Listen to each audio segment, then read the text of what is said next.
Many people want something from you, but very few want something for you. So I got up to 30 and stopped because I couldn't think of another one. Why do they want you to put your waffles by the door? You're talking about Eggo waffles. So whenever we would see somebody come into a boardroom and they got the ego, we'd say, would you look at those waffles? Giving away money and things to people is a tough thing. It's tougher than making money. Figuring where you're going to give it to. What we want to invest in is organizations that we know are going to be a good horse to bet on. Being around humble people is a big factor in, I think, your success. Having been to Buffalo Trace in Frankfort, Kentucky, it is the gold standard. Everybody wants to be great. But what I found with one of your qualities, Bill, it says, provide for your family, set a good image, and have a healthy balance between work and family.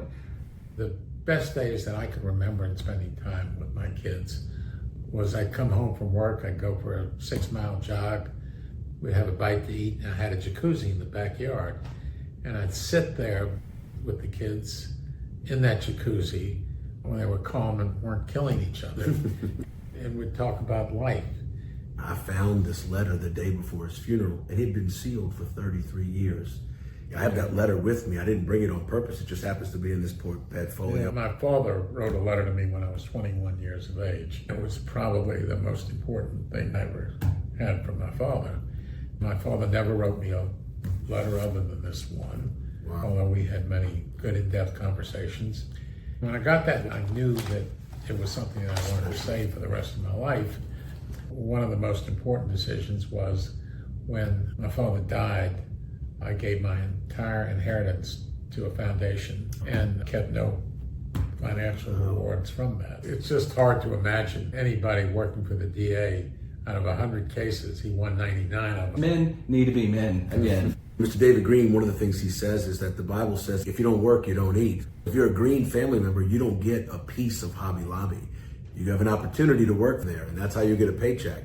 My father one day put a salt shaker on the table. And he said, how much salt can you use? He said, there's enough salt in there for the whole world. He said, take out what you need and take care of other people. I'll tell you, if you could theme out and just title this entire interview, it's going to be the power of the letter. It's interesting, a small moment in time where you have clarity on what's most important and you take a minute to do something about it that really has defined your life, and you've carried that heritage on. You just have to know people and meet a lot of people. And when you kiss the right frog, you know it. You know. I just left a meeting or a luncheon with 1,200 people.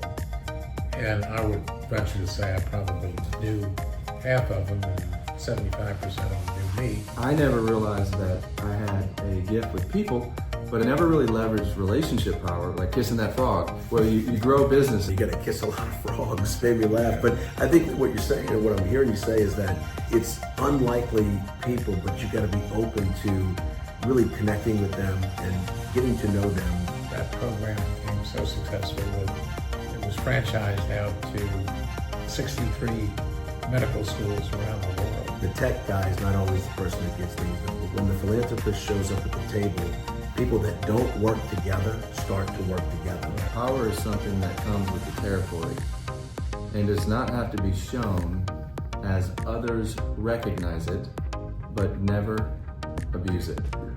People see more of you than you see of yourself. It reminds me of looking in the mirror and forgetting what you look like, but not having your actions follow through on your character or your principles. Wow, that's powerful. We are right in the hour of the great transfer as the baby boomers are passing on to leadership positions and wealth. The first thing you do is you look somebody in the eye. The second thing you do is give them a firm handshake. And the third thing you do is hold your shoulders up high. If you want to talk about leadership, I've learned more from watching my daughters interact. It's time for men to be men again and bring back the old school, but in a way that is inviting and influential.